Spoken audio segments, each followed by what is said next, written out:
جی programme میں ایک بار پھر سے خوش آمدید۔ احساس فاؤنڈیشن کی جانب سے ونٹر اپیل 2022 کی خصوصی نشریات جاری ہیں۔ میں ہوں سید عمران مدود۔ ناظرین پروگرام میں ہم گفتگو کر رہے ہیں طہارت کے حوالے سے۔ پروگرام میں ہمارے ساتھ ثنا خوان رسول بھی موجود ہیں۔ ہم وقتاً فوقتاً نعتیہ کلام بھی پروگرام میں شامل کر رہے ہیں۔ ہم ساتھ ہی ساتھ آپ تک احساس کی اپیل بھی پہنچا رہے ہیں کہ احساس فاؤنڈیشن اس وقت ملک کے ان علاقوں میں جو شدید سردی کی لپیٹ میں ہیں، وہاں پر جو ہمارے پریشان حال بھائی بہن ہیں، ان لوگوں کی داد رسی کے لیے، ان لوگوں کی مشکلات کو دور کرنے کے لیے احساس فاؤنڈیشن کام کر رہا ہے۔ ہمارے والنٹیئرز گراؤنڈ پر موجود ہیں۔ اسکرین پر فوٹیجز آپ دیکھ سکتے ہیں کہ ان ضرورت مندوں تک جو اس وقت ویسے تو بے شمار ایسی چیزیں ہیں جس کی وہاں پر ضرورت ہے، چونکہ بہت سے علاقے ایسے ہیں جہاں گھر تباہ ہو گئے، وہ لوگ کھلے آسمان تلے رہنے پر مجبور ہیں، خیمے وہاں پہ لگائے گئے ہیں، خیمہ بستیاں بنائی گئی ہیں، وہ اس میں رہ رہے ہیں۔ لیکن اس وقت جس چیز کی سب سے زیادہ احساس فاؤنڈیشن نے وہاں پر ضرورت محسوس کی، جو وہاں پر ہمارے والنٹیئرز موجود ہیں، وہ جو اطلاعات ہم تک پہنچا رہے ہیں، اس چیز کو مد نظر رکھتے ہوئے احساس فاؤنڈیشن نے یہ فیصلہ کیا اور 3 چیزوں کا ایک خصوصی پیکج تشکیل دیا، جس میں غذائی اجناس ہیں 6 افراد کے لیے، 1 ماہ کا راشن ہے، بلینکٹس ہیں، اس میں جیکٹس ہیں، گرم کپڑے دیے جا رہے ہیں، وہ لحاف کی صورت میں ہے، چادروں کی صورت میں ہے، شال کی صورت میں ہے، اور یہ ایک پیکج احساس فاؤنڈیشن نے تیار کیا ہے اور $121 کا یہ پیکج ہے۔ ناظرین میں بتاتا چلوں کہ یہ کوئی حد نہیں ہے، کوئی ریڈ لائن نہیں ہے۔ آپ یہ $121 کا ایک سمبولک یہ اماؤنٹ آپ کو اس لیے بتائی جا رہی ہے کہ اگر آپ ایک چینلائزڈ انداز میں، ایک آرگنائزڈ انداز میں ایک پورا پیکج ڈونیٹ کرنا چاہیں اپنی سیلف سیٹسفیکشن کے لیے تو آپ یہ رقم ڈونیٹ کر سکتے ہیں، لیکن اگر آپ کی حیثیت اللہ تعالیٰ نے اس سے زیادہ کی رکھی ہے تو آپ 2 پیکجز ڈونیٹ کر سکتے ہیں۔ آپ $50 کے ساتھ بھی تعاون کر سکتے ہیں، آپ $10 کے ساتھ تعاون کر سکتے ہیں، اور ساتھ ہی ساتھ تعاون کی اپیل کے ساتھ ساتھ ہم آپ سے یہ اپیل بھی کریں گے کہ آپ ہماری آواز بھی بن جائیے۔ ہماری آواز جہاں تک جا رہی ہے، ہم اپنی بساط کے مطابق جہاں تک اپنی آواز پہنچا رہے ہیں، اس سے آگے ہماری آوازوں کو آپ پہنچائیں، نہ صرف خود احساس فاؤنڈیشن کے ساتھ تعاون کرنے کے لیے آگے بڑھیں، بلکہ اپنے دوستوں تک بھی اس بات کی تلقین کریں، دوستوں کو بھی اس بات کی تلقین کریں، انہیں بھی دعوت دیں، اپنے جہاں تک جو آپ کا حلقہ اثر ہے، جہاں پر آپ کا اختیار رب تعالیٰ نے آپ کو دیا ہے، وہاں پر یہ دین کا کام بھی ہے، یہ سماج کے کام کے ساتھ ساتھ یہ دین کا کام بھی ہے کہ ہمارے مسلمان بھائی بہن پریشان ہے۔ دین ہمیں سکھلاتا ہے، بتاتا ہے کہ مسلمان ایک جسم کی مانند ہے، اور ایسا ہو نہیں سکتا کہ جسم کا ایک حصہ تکلیف کا شکار ہو اور جسم کے باقی تمام حصے راحت میں اپنی زندگی گزارتے چلے جائیں۔ یہ ممکن ہی نہیں ہے۔ تو ہمیں اپنے ان مسلمان بہنوں بھائیوں اپنے ہم وطنوں کی مشکلات کا احساس کرنا ہے اور ان کی ان مشکلات کو دور کرنے کے لیے جو ممکن ہو سکے اپنے طور پر کوشش کریں۔ ناظرین پروگرام میں گفتگو کا سلسلہ جاری ہے۔ علماء کرام ہمارے ساتھ موجود ہیں۔ علامہ نواب نفیس قدوسی صاحب، مفتی نواب نفیس قدوسی صاحب ہمارے ساتھ تشریف فرمائے۔ علامہ صاحب سے ہم گفتگو کر رہے تھے، علامہ صاحب طہارت کے حوالے سے، اور آپ نے ذکر کیا کہ باطنی طہارت، اور اس حوالے سے ہم نے بات کی۔ یہ عرض کیجئے گا کہ یہ جو باطنی طہارت ہے، ظاہری طہارت حاصل کرنا تو اس کے طریقہ کار کو مختص کر دیا گیا۔ جو باطنی طہارت ہے وہ انسان کیسے حاصل کر سکتا ہے؟ ہم بڑی بات کرتے ہیں کہ ہمارا باطن پاک ہونا چاہیے، تو باطن کو پاک کرنے کے لیے علماء دین نے ہمیں، مفتیان کرام نے ہمیں کیا طریقہ بتلایا؟ دیکھیے، اسلام کی عبادات کچھ ظاہر ہے، نماز ہے، حج ہے، زکوٰۃ دینے کے لیے، جیسے اس سے پہلے بھی گفتگو ہو رہی تھی کہ زکوٰۃ یا خیرات یا صدقات کنفرم کرے آدمی کو پھر دے، اس لیے زکوٰۃ کے لیے بھی شرط ہے، پاگل کو نہیں دی جائے، جو ضائع کر دے اس کو بھی نہ دی جائے، صاحب ہوش و حواس کو دیے جائے زکوٰۃ، یعنی اس کے اندر تملیک ثابت ہو، یعنی ملکیت ثابت۔ تو کچھ تو عبادت یہ ہے جو باطنی عبادت ہے، وہ اللہ کے ذکر و کلام اللہ کے پڑھنے سے اس پر آتی ہے، اور اس میں ایک عبادت ہے جس کے لیے کہا گیا لعلکم تتقون، تاکہ تم متقی ہو جاؤ، اور وہ عبادت کیا ہے؟ روزہ ہے۔ وہ روزہ جو ہے آپ کی اندرونی طہارت کو، دل کو پاک و صاف کرتا ہے۔ اس لیے ضروری ہے کہ باطنی صفائی کے لیے جتنا ذکر اللہ کا، اسی لیے بزرگان دین کیا تو یہ سارا وہ ہوتا ہے اہتمام، اس کا محافلیں بھی سجائی جاتی ہے، اور اس کا افضل الذکر کیا ہے؟ لا الہ الا اللہ۔ اس سے پاک ہوتا ہے آدمی۔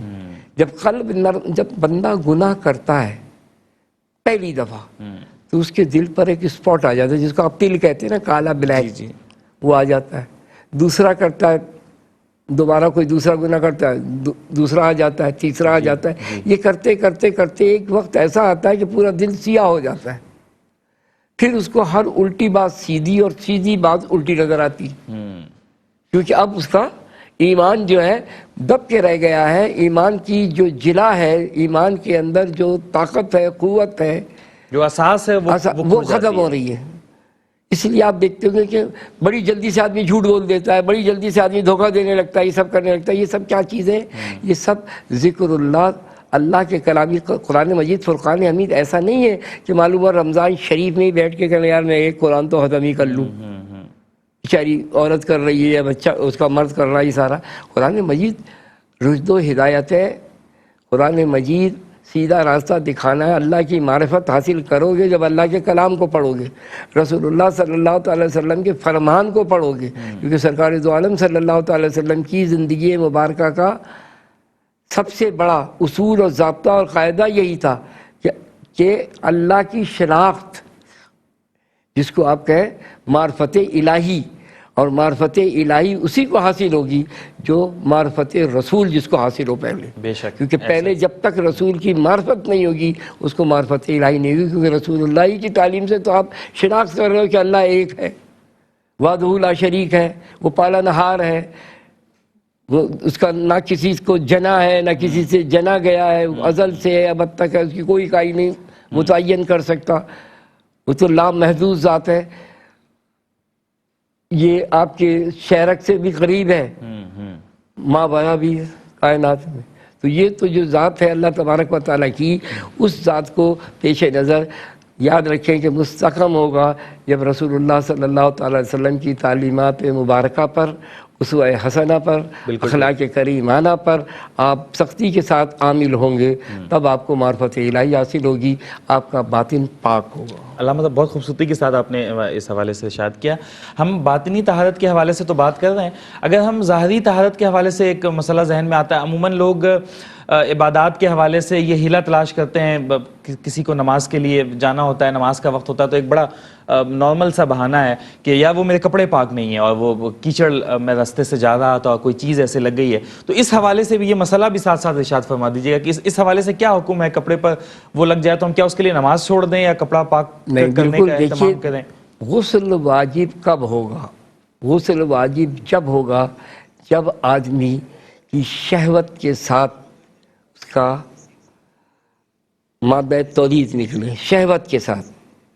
یہ نہیں کہ کسی شخص نے پتھر اٹھایا اور کمزوری سے یا کھانسنے سے کمزوری سے اس شخص کے ساتھ یہ حادثہ پیش آیا تو اس کو کیا کر رہا ہے؟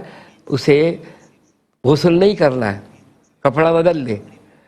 اب یہ جو بہانہ ہو رہا ہے کہ صاحب میرے اوپر چھیٹ پڑ گئی آ کر کیچڑ کی، نجاست مغلظہ، اس کو دھو لئیے.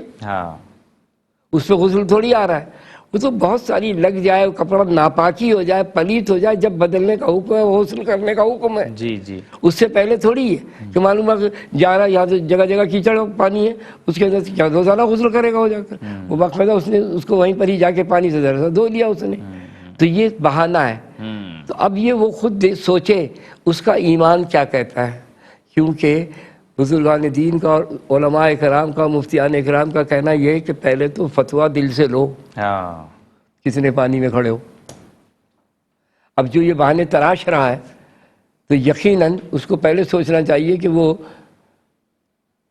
اللہ کو اس کا انسان کو دھوکہ دے رہا ہے. وہ اللہ کو تو نہیں دے سکتا. اللہ تو تمہارے ایک ایک حال سے واقف ہے. وہ تو دل پہ تمہارے قلب پر یوں کر کے گزر جائے، وہ تمہارے اس وسوسے سے بھی واقف ہے. تو لہٰذا اس سے بچے. یہ یاد رکھیے کہ چند دنوں کی زندگی ہے، اس کو اگر بہتر طریقے سے گزارا جائے. یاد ہر اور اولیاء اللہ میں ہر ایک کو، اولیاء اللہ جتنے وہ تمام کا لیجیے، محققین کی رائے یہ ہے کہ کسی صورت میں زندگی کے اندر اللہ کو راضی کر لوں. بالکل ٹھیک. جب اللہ کو راضی کر لوں گا تو بس سارا کام ہو جائے گا. بالکل ٹھیک. تو اب یہاں پر یہ بزرگان دین کی تعلیمات کیا ہے؟ صاحبان تصوف کی تعلیمات کیا ہے؟ صاحبان تصوف کی تعلیمات بھی تو یہ ہے نا، جیسے بلے شاہ صاحب کی تعلیمات میں وہ کہہ رہے ہیں رانجا رانجا آندے آندے میں آپ ہی رانجا ہوئی وہی چھڈو نہیں مینوں رانجا سارے اتے ہیر نہ کے کوئی. واہ تو یہ جو ہے اس کے اندر جب رانجا رانجا یہ کہتے ہیں دنیاوی اس کا عشق کا حال یہ ہے کہ وہ رانجا رانجا کہتے کہتے میں اتنی کہنے لگ گئی وہ ہو گئی کہ اس کے اندر مرج ہو گئی, بالکل ایسا ہی ہے. گم ہو گئی, ضم ہو گئی, تو پھر جو اللہ کی یاد میں ہو جائے. بالکل ایسا ہی ہے. تو یعنی کہ قلب کی اور باطن کی پاکیزگی کا جو سب سے بڑا طریقہ ہے, جو سب سے بڑا راستہ ہے, وہ ذکر الہی ہے. اور خدا کا ذکر کرے, ذکر مصطفیٰ نہ کرے, ہو میرے منہ میں ایسی زباں خدا نہ کرے. تو ساتھ ہی ساتھ پروگرام میں نعت رسول مقبول بھی شامل کرتے ہیں. اسد ایوب سے گزارش کروں گا کہ بارگاہ رسالت میں ہدیہ نعت پیش کریں. صلی علی نبینا صلی علی محمد صلی علی شفیعنا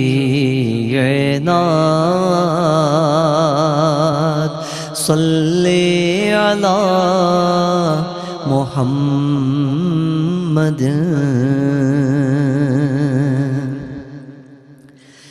زہِ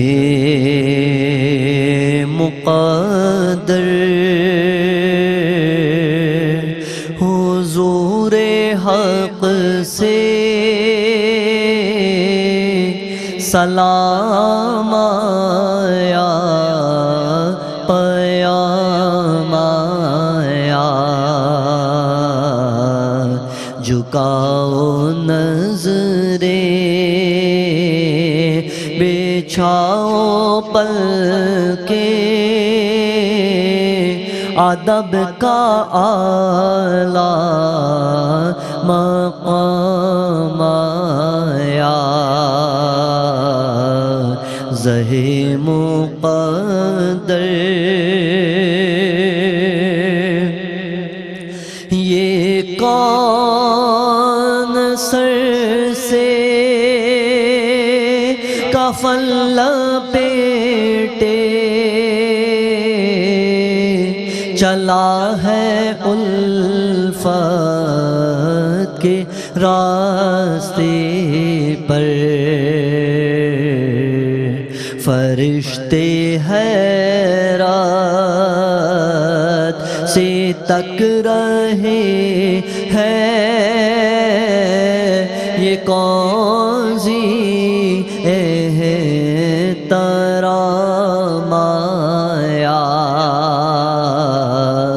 زہِ مقدر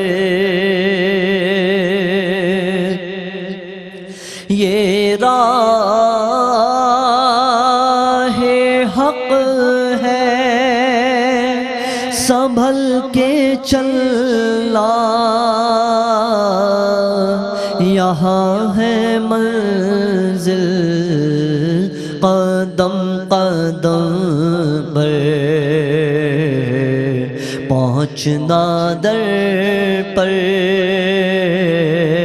تو کہنا آقا سلام لیجے غلام آیا پہنچنا در پر اور یہ کہنا آقا بہت سے عاشق تڑپتے سے چھوڑ آیا ہوں میں بلاوے کے منتظر ہے لیکن نہ صبح آیا نہ شام آیا زہِ مقدر فضا میں لبیک کی صدائیں زفرشتا عرش گونجتی ہے، ہر ایک قربان ہو رہا ہے، زباں پہ یہ کس کا نام آیا، زہے مقدر اور دعا جو نکلی تھی دل سے آخر، پلٹ کے مقبول ہو کے آئی، وہ جذبہ جس میں تڑپ تھی سچی، وہ جذبہ آخر کو کام آیا، زہے مقدر حضور حق سے سلام آیا، پیام آیا۔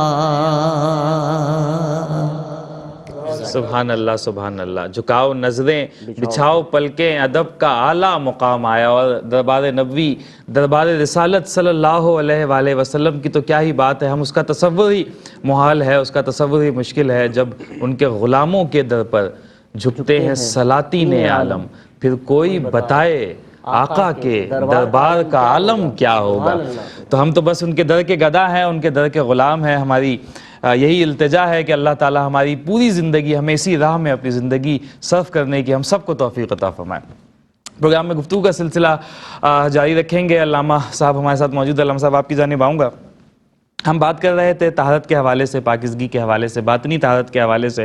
آپ نے ارشاد کیا کہ جو ذکر اللہ ہے اور جو عبادات ہیں، اور عبادات میں بھی جو مخفی عبادات ہیں، وہ قرب الہی حاصل کرنے کا، اپنے باطن کو پاک کرنے کا سب سے بڑا ذریعہ ہوتا ہے، اور اسی کے ذریعے ہم قرب الہی اور اپنے باطن کو پاک کر سکتے ہیں۔ ہم نے پروگرام کے آغاز میں بات کی تھی کہ صفائی نصف ایمان ہے، تو اس میں سے یہ عرض کیجئے گا علامہ صاحب کہ اگر ہم نصف ایمان صفائی کو تصور کر لیں تو اس میں باطنی صفائی کا کتنا حصہ ہے اور ظاہری صفائی کا کتنا حصہ ہے؟ کیا اس حوالے سے کوئی مطلب یہ جو سوال ہے یہ صوفیانہ انداز کا سوال ہے، تو کیا کوئی صوفیہ کرام اس حوالے سے ہماری رہنمائی فرماتے ہیں؟ صوفیہ کرام رضوان اللہ تعالیٰ علیہ اجمعین بالکل رہنمائی فرماتے ہیں۔ بھائی جتنی عبادات، جتنا ذکر فکر، سب کے اندر سب سے پہلے ہے ہی صفائی، تو ہی تو سب کچھ کرے گا۔ جب وہی نہیں ہے تو وہ کیا بیچارہ کرے گا؟ نہ کچھ کر سکتا، کوئی عبادت نہیں کر سکتا۔ یعنی جو ناپاک شخص ہے جس پہ غسل واجب ہے، وہ تو قرآن مجید بھی فلو نہیں پڑھ سکتا، چھو نہیں سکتا، قطعاً حرام ہے اس کے لیے، شدید ترین گناہ عظیم ہے جو اگر اس نے چھو لیا ناپاک حالت کے اندر، تو وہ اس وقت تک یعنی یہ سمجھ لیجئے جب وہ کرے گا تو سب چیزیں اوکے ہوں گی، ادروائز وہ رکی ہوئی پھر کچھ بھی نہیں کر سکتا۔ تو اسی طرح جیسے معلوم ہوا ہماری بہنیں مائیں یہ ان کی تندرستی پر دلالت کرتی ہیں، ان کو اپنا ایک مخصوص ایام آتے ہیں، وہ کچھ نہیں کر سکتی، سب اسٹاپ۔ تو اس کی وضاحت نہیں ہے، یا وضاحت کس چیز کی ہے؟ نصف ایمان ہے۔ تمام جو کام ہیں وہ ہے اسی بنیاد پر۔ طہور و شطر الایمان جو فرمایا ہے کہ طہارت ایمان کا شرط ہے، وہ نصف ایمان تو بول رہا، لیکن وہاں پر جو پہلا جو میں نے حدیث پاک سنائی آپ کو، شرط ہے ایمان کی طہارت۔ علامہ صاحب یہ جو عبادات ہیں جی یہ تو رب تعالیٰ کے لیے ہے نا جی کہ ہم نمازیں پڑھتے ہیں، روزہ رکھتے ہیں، حج ادا کرتے ہیں، زکوٰۃ دیتے ہیں، تو جب ہم اپنے رب کے حضور حاضر ہو رہے ہیں، ہم دنیاوی طور پر دیکھیں، ہم کسی بڑی شخصیت کے پاس جاتے ہیں یا کسی بڑی محفل میں جاتے ہیں تو ہم کوشش کرتے ہیں اپنے چال ڈھال کا خیال رکھیں، لباس کا خیال رکھیں، اور یہ سارا معاملہ ہوتا ہے. تو جب ہم خالق کائنات کے حضور جا رہے ہیں، اس کے دربار میں جا رہے ہیں، تو یہ ایک ادب کا پہلو بھی ہے. ادب پہلا قرینہ ہے محبت کے قرینوں میں، تو یہ ایک ادب کا معاملہ بھی ہے کہ ہم جب رب تعالیٰ کے حضور حاضر ہوں تو اپنی پاکیزگی اور طہارت کو بھرپور طریقے سے مکمل کریں. دیکھیے وہاں پر ادب کیا کیا جاتا ہے. ادب نام ہے اس وقت اللہ کے حضور حاضر ہونے پر جو ادب کہہ رہے ہیں آپ، وہ ہے صوفیاء کرام کے نزدیک نہایت ہی تواضع اور اپنے اللہ کے سامنے اپنے آپ کو بالکل بھکاری فقیر بنے. وہاں پر نفس کی جو وہ ہے اس کو کہہ لیجیے، وہ نہیں کہنا نفس کو مارے ہو.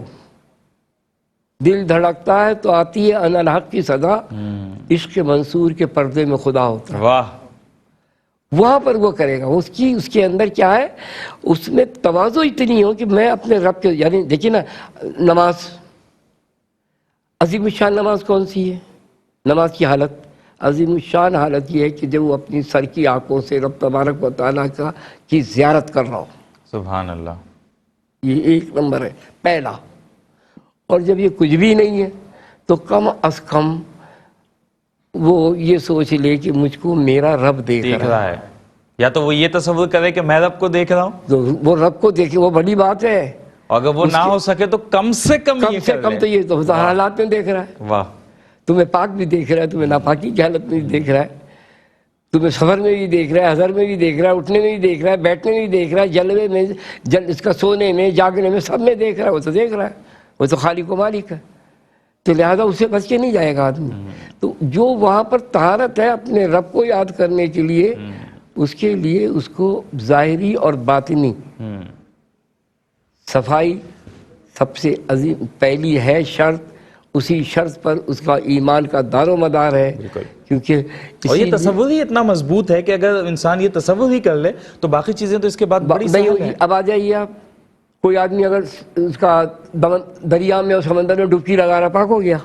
تو پاک نہیں ہوا. کچھ طریقہ کار بتائے گئے ہیں کہ وہ پاک نہیں ہوا. جو بتایا گیا، جو ابھی میں نے تذکرہ کیا، ذکر کیا کہ وہاں پر کیا چیز ہے، وہاں پر 3 فرض کرے گا تو پاک ہو. جی، ڈبکی لگا دے سمندر اس میں ایک فرض تو پورا ہوتا ہے لیکن باقی شاید 2 فرائض رہ رہ گئے نا. اور پھر فرض کی تعریف کیا ہے؟ فرض میں جیسے نماز پڑھ رہے ہیں آپ پڑھ رہے ہیں تو اس میں سجدہ سہو ہے کب؟ جب فرض میں تاخیر ہو، جی، واجب ترک ہو. سجدہ سہو کے اندر یہ شرط ہے. اب جب فرضی ساخت ہو گیا، ہاں، عبادت ظاہر ہو گئی، ختم ہو گئی، نئے سرے سے کرو.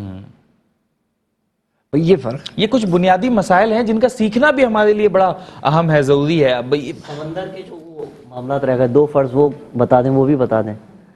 2 فرض کے اندر جو ہے سب سے پہلے کیا کرے، وہ جو وضو کر رہا ہے وہ صرف اور صرف اپنے آپ کو وہ فرض کو تقویت دیتا ہے. سنت جو ہے تقویت دینا ہے. تو پہلا فرض کیا ہے؟ اچھی طریقے سے غرارے کرے، کلی کرے. نمبر 1. نمبر 2، اچھی طریقے سے ناک میں پانی چڑھائے. 2 ہو گئے. نمبر 3، سر سے لے کے پیر تک جہاں تک اس کو پتا ہے کہ پانی ڈالنا ہے مجھ کو، کیونکہ ایک بوند اس کا ایک بال پر 3 بوند پانی گزرے تو پاک ہے. صحیح. اچھا، اور پانی کو ہم کس طرح سے جج کر سکتے ہیں کہ یہ پانی پاک ہے؟ عموماً کہا جاتا ہے کہ بہتا پانی پاک ہے. تو ایک تو وہ بہتا پانی، اس کی ڈیفینیشن کیا ہے کہ کیا چیز بہا لے جائے تو وہ بہتا پانی ہوگا، اور کس پانی کو ہم پاک تصور کریں اس سے طہارت حاصل کریں؟ دیکھیے جو طہارت کے اندر بہتا پانی، جیسے دریا کا پانی، جی، بہت ساری گندگی بھی آتی ہے، لیکن وہ جو بہ رہا ہے وہ گندگی بہا لے جا رہا ہے. پھر صفائی ہے اس کے اندر، بہتا پانی ہے. وہ جو وضو کے اندر میں نے بتایا کہ وضو کی شرط جو ہے وہ پانی کو تو دیکھنے کے لیے بغیر وضو کے آپ چیک کر لیں پانی.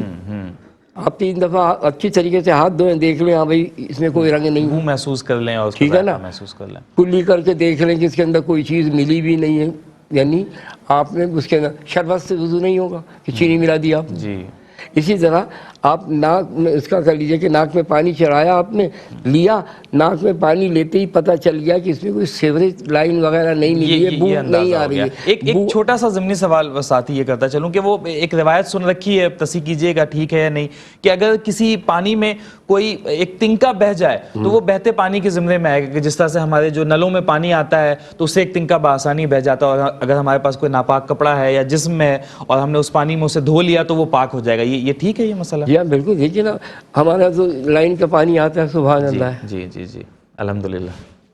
جب میں اورنگی میں داخل ہوتا ہوں جی جی تو اس کا ہر 12-15 روز بعد پانی آتا ہے, تو بیچارہ گاڑی والا بھی کہتا ہے کہ ابو آج اورنگی میں پانی آیا. جب وہ پانی آتا ہے تو اورنگی کی تمام سڑکیں پانی میں, گلیاں بھر جاتی ہیں جیسے سیلاب آیا ہے.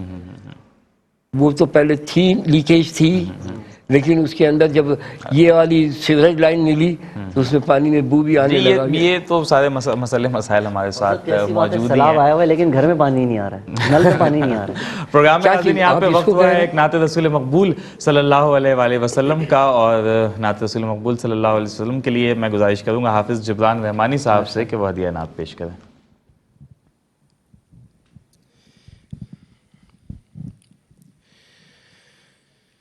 چاند سے ان کے چہرے پر گیسوئے مشک فام دو, چاند سے ان کے چہرے پر گیسوئے مشک فام دو, دن ہے کھلا ہوا مگر وقت سحر ہے شام دو, دن ہے کھلا ہوا مگر وقت سحر ہے شام دو. خیری سے دل خدا وہ لائے, دونوں حرم ہمیں دکھائے. خیری سے دل خدا وہ لائے, دونوں حرم ہمیں دکھائے.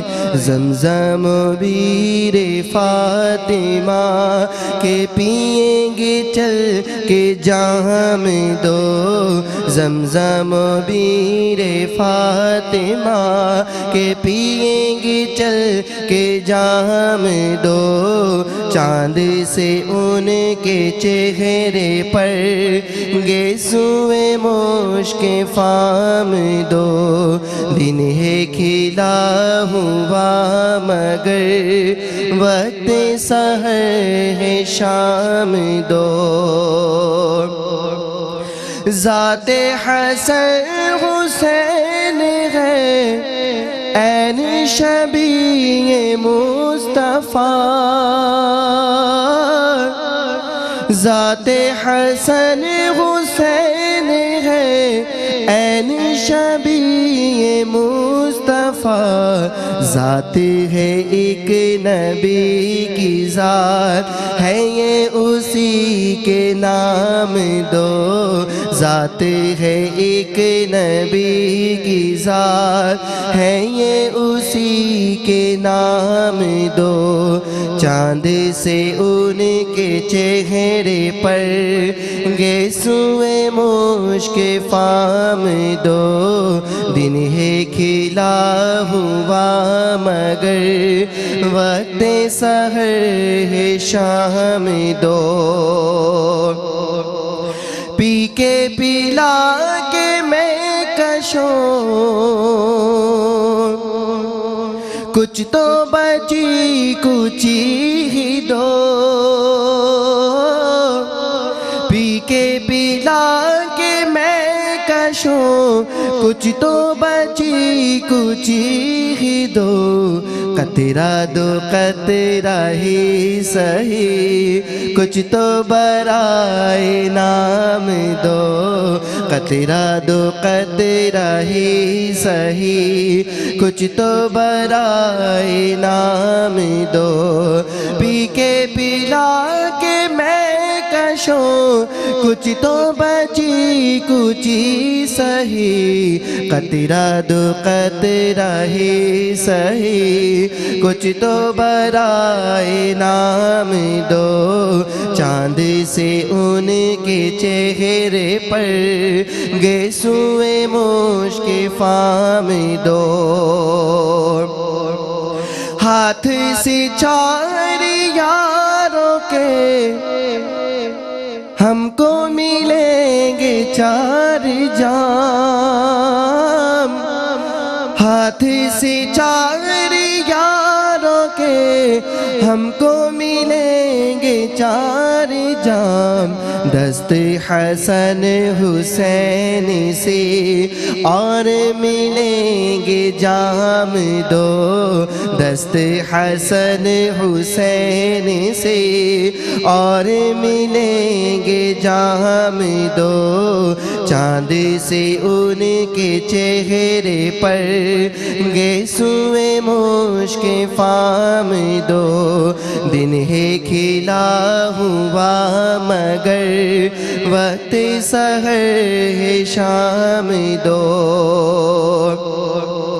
اب تو مدینے لو بلا گنبد سبز دو دکھا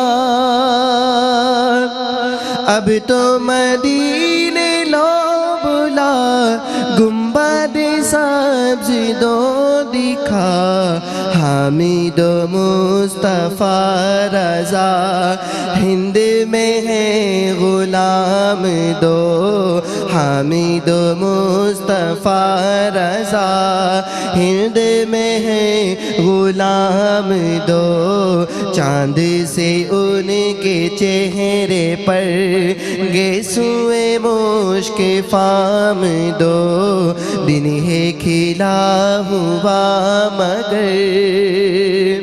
وقت سحر ہے شام دو سبحان اللہ سبحان اللہ جبران بھائی ماشاءاللہ بہت خوبصورتی کے ساتھ آپ نے ماشاءاللہ یہ کلام پیش کیا ہے چاند سے ان کے چہرے پر چاند چہرہ جو ہے وہ ہمارے معاشرے میں خوبصورتی کا استعارہ ہے تمثیل ہے چاند کو ہم مستعار کرتے ہیں جب کسی خوبصورت چیز کو تشبیہ دینی ہوتی ہے اور ہم اس کا استعمال کرتے ہیں لیکن عاشقوں نے تو یہاں تک کہا ہے کہ ارے چاند سے چہرے کی اور وہ سارا معاملہ تو اپنی جانب موجود ہی ہے کہ ارے چاند سے بڑھ کر ایڑی ہے یہ دماغ سے سمجھ آنے والا شعر نہیں ہے چاند تو چمکتا ہے یہ تیری بھول ہے ہاں تو بھی میرے حضور کے قدموں کی دھول ہے واہ یہ جو اشعار ہے نا یہ دماغ سے سمجھ نہیں آ سکتے دل سے سمجھنا پڑے گا کیا دے چاند سے بڑھ کر ایڑی ہے چاند سے بڑھ کر ایڑی ہے رخسار کا عالم کیا ہوگا سرکار دو عالم کے رخ پر انوار کا عالم کیا ہوگا جب زلف کا ذکر ہے قرآن میں رخسار کا عالم کیا ہوگا واہ کیا بات ہے نبی کریم صلی اللہ علیہ وآلہ وسلم کی ناظرین کرام پروگرام میں گفتگو کا سلسلہ جاری ہے احساس فاؤنڈیشن کے حوالے سے کچھ تفصیلات آپ تک پہنچاتے چلیں جب نبی کریم صلی اللہ علیہ وآلہ وسلم کا ذکر ہو رہا ہے میں کوشش کرتا ہوں کہ ہر ایک دو پروگرام کے بعد احساس فاؤنڈیشن کا جو یہ والا شعبہ ہے جس کے بارے میں آپ کو بتانے جا رہا ہوں یہ میرے دل کے بہت قریب ہے اور ہم تمام لوگوں کے دل کے بڑے ہی قریب ہے آپ جانتے ہیں کہ احساس فاؤنڈیشن جہاں دیگر بہت سے شعبہ جات میں سرگرم عمل ہے وہاں پر ایک شعبہ ایسا بھی ہے جسے احساس فاؤنڈیشن اپنے سر کا تاج سمجھتا ہے وہ سعادات کرام کی خدمت بھی ہے بہت سے سعادات کرام ایسے ہیں جو زمانے کے لحاظ سے دنیاوی اعتبار سے مال و اسباب کے لحاظ سے کچھ کمزور ہیں تو احساس فاؤنڈیشن الحمدللہ اس پہ یہ ہمارے لیے باعث فخر ہے یہ ہمارے لیے باعث عزت ہے کہ یہ سعادت ہمارے حصے میں آئی ہے کہ ہم سعادت جو ہمارے سادات ہیں ان کی خدمت کو ہم اپنے لیے طرح امتیاز سمجھتے ہیں یہ ہمارے لیے یہ ہمارے ماتھے کا جھومر ہے کہ ہمیں رب تعالیٰ نے یہ توفیق دی ہے کہ جس خانوادے سے جس گھرانے سے دین ہم تک پہنچا ہے اس گھرانے کی ہم خدمت بھی کرتے ہیں اس گھرانے کو اگر کوئی ضرورت دنیاوی اعتبار سے ہوتی ہے تو ہم اسے پورا کرنے کی کوشش بھی کرتے ہیں تو احساس فاؤنڈیشن کا ایک شعبہ سعادات کرام کی خدمت بھی اس کے علاوہ دیگر تمام شعبے بھی اپنے اپنی جگہ پر موجود ہیں اس وقت خصوصی طور پہ، لیکن ہم آپ تک جو اپیل لے کر آئے ہیں وہ سردیوں کے حوالے سے ونٹر اپیل 2022 ہے۔ اس وقت ملک کے طول و عرض میں میدانی علاقوں میں اور پہاڑی علاقوں میں خصوصی طور پر شدید سردی کی لپیٹ میں ہے یہ تمام علاقے، اور وہاں پر ہمارے بھائی بہن، ہم وطن، ہم مذہب، ہمارے لوگ پریشان حال ہیں۔ انہیں موسم کی سختی سے بچانا ہے، ہم نے اور آپ نے مل کر بچانا ہے۔ جہاں تک میری آواز جا رہی ہے دنیا بھر میں، آپ جہاں پر موجود ہیں، ہمیں دیکھ رہے ہیں، ہماری آواز سن رہے ہیں، آپ سے درخواست کریں گے کہ بڑھ چڑھ کر اپنے لوگوں کی مشکلات کو دور کرنے کے لیے اپنے طور پر کوشش کریں۔ احساس فاؤنڈیشن نے ایک پیکج بنایا ہے، $121 کا محض یہ پیکج ہے، جس میں ایک خاندان کو 1 مہینے کا راشن دیا جائے گا، انہیں لحاف فراہم کیے جائیں گے، انہیں گرم کپڑے دیے جائیں گے، شال یا جیکٹ کی صورت میں جو چیز وہاں پر ضرورت ہے۔ چونکہ ہمارے والنٹیئرز اس وقت وہاں پر موجود ہیں، اسکرین پر فوٹیجز آپ دیکھ رہے ہیں، وہ گراؤنڈ پر موجود ہیں، وہاں پر لوگ جن پریشانیوں کا شکار ہیں اس کے حوالے سے ہمیں آگاہ کر رہے ہیں، اور اسی کی مناسبت سے ہم ان کی جو ضروریات ہیں اسے پورا کرنے کی کوشش کر رہے ہیں۔ یقینی طور پہ اس میں آپ کی مدد کی احساس فاؤنڈیشن کو ضرورت رہے گی، آپ بڑھ چڑھ کر احساس فاؤنڈیشن کے ساتھ تعاون کریں۔ اکاؤنٹ نمبرز ڈیٹیلز اسکرین پر موجود ہیں، آپ رقم منتقلی کے جس بھی ذریعے سے تعاون کرنا چاہیں، اپنی رقم ہم تک بھیجنا چاہیں، آپ بھیج سکتے ہیں۔ ناظرین، علامہ صاحب کی جانب واپس جائیں گے۔ علامہ صاحب، حجت تمام کرتے ہیں، اور پاکیزگی کے حوالے سے ہم نے لباس کی بات کی، جسم کی بات کی، جگہ کی بات کی، شہروں کی بات کی، گلیوں کی بات کی، تو میرے خیال سے ظاہری پاکیزگی کا تو یہ دائرہ ہم نے شاید مکمل کر لیا ہے۔ اگر اس میں کوئی چیز مزید رہ جاتی ہے تو اس حوالے سے ارشاد فرما دیجئے گا۔ نہیں، ہمیں پاکیزگی اور صفائی میں مطلب لباس کی پاکیزگی کا خیال کرنا ہے، جسم کا خیال کرنا ہے۔ پوچھ لیا، اور میں نے وضاحت کے ساتھ یعنی گلی کوچے محلے ان سب سے متعلق پوچھ لیا۔ اب یہ ہماری اپنی ذاتی ذمہ داری ہے، اور سب سے بڑی ذمہ داری یہ ہے کہ ہم اپنی صفائی سے صفا ہونے والا کچرا کیسے پھینکیں، کس طرح پھینکیں۔ کیا کوئی گٹر کا ڈھکن ٹوٹ گیا تو وہیں لا کے ڈالنا شروع کر دیں؟ اس کے اندر پارٹیسپیٹ کرنا عوام کا بھی سب سے بڑا کام ہے۔ ہمیں اپنے طور پر اپنی بات کرنی ہے، ہم کسی ادارے کی بات نہیں کر رہے ہیں، کسی حکمرانوں کی بات نہیں کر رہے ہیں۔ اپنے طور کے اوپر کرنے کی بات ہے کہ آپ یہ دیکھیے کہ آپ یہاں سے کوئی گندگی خارج تو نہیں ہو رہی، نکلی۔ اگر کوئی نالی کھل گئی، گٹر آپ کا بھر گیا، تو آپ اس کا فوراً اہتمام کریں کہ کسی صورت کے اندر جلدی ختم کریں، تاکہ اور زیادہ پھیلے نہیں، اور زیادہ آلائش یا گندگی نہیں پیدا ہو۔ جس طرح اس کے اندر باقاعدہ ادارے شور کر رہے ہوتے ہیں بقرہ عید میں۔ علامہ صاحب، ہم یہ دیکھتے ہیں کہ اگر ہمارے گھر سے کوئی گندگی نکل رہی ہے اور لوگوں کو تکلیف دے رہی ہے تو یہ طہارت کے ساتھ ساتھ ایک ایذا رسانی کا معاملہ بھی آتا ہے، وہ حقوق العباد میں آ گیا، حقوق العباد کا معاملہ آتا ہے۔ حجر اسود، جو لوگ اللہ تعالیٰ جنہیں حرم لے کر جاتا ہے، حجر اسود کو چومنا ایک بڑی سعادت ہے، لیکن کسی کو تکلیف دے کر اسے حجر اسود کو چومنا بھی منع ہے۔ تو ہم وہاں پر جا کر مطلب اتنی عظیم سعادت حاصل کرنے کے لیے بھی کسی کو چھوٹی موٹی تکلیف نہیں دے سکتے، اور تو ہم اپنے گلی محلے میں یہ کام کیوں کر رہے ہیں؟ آپ کو حجر اسود اگر آپ اس کو جا کے چومنا تو بڑی درکنار ہے، حج کے دوران تو کچھ بھی نہیں، تو بھی آپ اس کو باقاعدہ ایسے کر کے چوم لیجیے۔ یہ نہیں کہ آپ سب کو آپ طاقتور ہیں تو معلوم ہو کہ بوڑھے ضعیف افیف لوگوں کو ایسے چیرتے چاڑتے چلے جائیں یہ کرتے ہوئے۔ وہاں پر تو کسی کو جان بوجھ کر تصور بھی نہیں کر سکتا آدمی کہ کسی کو جان بوجھ کر دھکا دے دے، وہ لگ جائے تو وہ علیحدہ کہ اس نے معافی ویسی مانگ لی، تو وہ تو بڑا ادب کا مقام ہے۔ بالکل ٹھیک، اور یہ ظاہری طہارت کے لیے بھی یہ حجت مکمل ہوتی ہے۔ باطنی طہارت میں ایک سوال میرے ذہن میں یہ بھی آ رہا ہے، کیا اس میں ہماری سوچ کی پاکیزگی بھی باطنی طہارت کا حصہ ہے، کہ ہماری سوچ میں بھی یہ چیز ہو کہ ہمیں کسی کو تکلیف نہیں دینی ہے، کسی کا حق نہیں کھانا ہے، ہمیں کسی کو پریشان نہیں کرنا ہے، پریشان حال لوگوں کی مدد کرنی ہے؟ کیا یہ ساری سوچ، یہ ساری فکر بھی طہارت کا حصہ ہے؟ جب آپ قرآن مجید فرقان حمید پڑھیں گے، اس کے مطالب لوگ بیان کرتے ہیں، مفسرین تفسیر بیان کرتے ہیں، اس میں یہ سارا کور کر لیتا ہے، تو پھر اس کی سوچ میں بلندی آتی ہے۔ سوچ میں بلندی کب آئے گی؟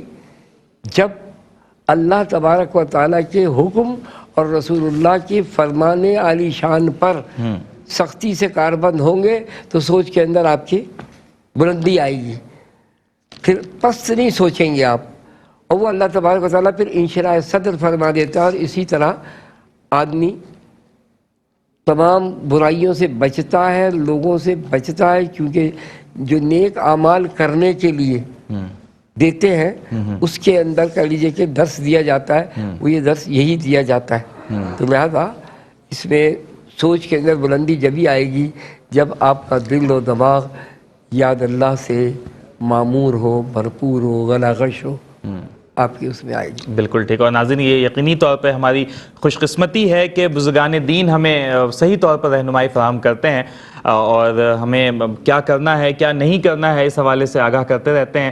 ہم مختلف پروگرامز کرتے ہیں، کبھی نوجوان علماء کرام بھی ہمارے ساتھ موجود ہوتے ہیں. ثنا اخوان رسول زیادہ تر نوجوان طبقے سے تعلق رکھتے ہیں، لیکن میں سمجھتا ہوں کہ ہماری محفلوں میں بزرگان دین کا ایک بڑا اہم حصہ ہے. جو بزرگ ہستیاں ہیں، جو حتیٰ کہ جو ہمارے خاندان کے بڑے بوڑھے ہیں، ان کا ہونا بھی وہ بڑا ضروری ہے. تمہاری محفل میں یہ بڑے بوڑھے ضروری ہیں، اگر یہی نہیں ہوں گے تو پگڑی کون باندھے گا؟ تو یہ ان کی موجودگی یقیناً ہمارے لیے باعث رحمت بھی ہے. میں ہمارے دونوں ثنا اخوان بھی ہمارے ساتھ تشریف فرما، میں آپ لوگوں سے بھی کچھ گفتگو کرنا چاہوں گا، اور کافی عرصے سے یقینی طور پہ آپ لوگ بھی احساس فاؤنڈیشن کے ساتھ وابستہ ہیں.